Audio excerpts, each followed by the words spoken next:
Another question reached me from Italy. They have a problem right now. They cannot really go outside. Parts of Italy are on lockdown because they are affected by this pandemic I'm not naming right now. So what can you do? The question was, hey, I did all this preparation and now for 2 weeks I cannot do any training. I'm going to lose the entire season. Relax, it's not going to be the case. If you are an explosive type of athlete, this is going to make you faster actually. If you are a lightweight endurance type of athlete, yeah, you will put on a bit of weight. All right, but what you can do is become a master at core.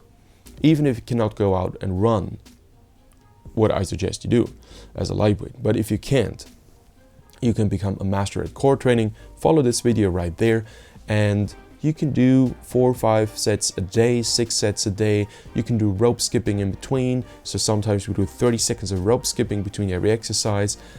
Become so good that you can teach somebody else how to be a perfectionist. And don't just do the exercises, become a maniac when it comes to precision. Do this for 2 weeks, you're fine. So I wouldn't worry about this at all. There's always something you can do. I want to give you a little story. One of my athletes, he broke his ankle. It was 3 months before the nationals. So he was out for a couple of weeks. I said, okay, that's it, season's gone. He became champion in the junior lightweight men's single, despite having a broken ankle. The effect is not as massive as you think. However, if you tell yourself, oh, my season's going to be lost, it will be lost. Because our brain is an answering machine. Every question you ask, you will get an answer for. And if you ask yourself the question, why does this happen to me? I'm going to lose everything. Your brain says, yeah, you're going to lose everything. It happens to you because you always have bad luck. Don't do this. Don't go there. It's not effective. Do what you can. And always remember, everybody doesn't have a perfect season. Or in other words, everybody faces obstacles. It is not the amount of obstacles you face, it is what you do with the obstacles. So I heard once, and I don't speak any Japanese, maybe Japanese viewers can help me. Or also, it may be the same in Chinese, I'm not quite sure. The word problem means chance. Is this true? I like to believe it's true. So don't worry. This is what I suggest you do. If you can go outside and take a run, do it. But don't do too much if you're not used to running.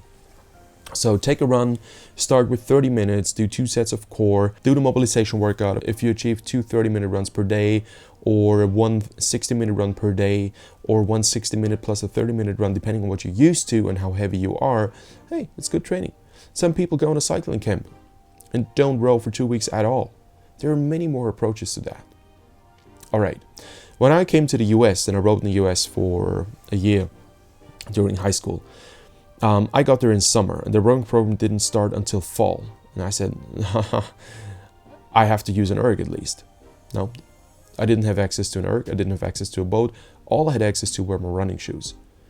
I wasn't a good runner, so I said, who cares? I'm going to go run for 90 minutes every day. I did. And I became a pretty decent runner then. It took me 3 months before I saw an erg. And it still worked. It still worked. So don't worry, there are many ways. As long as you stay on it, you will solve that.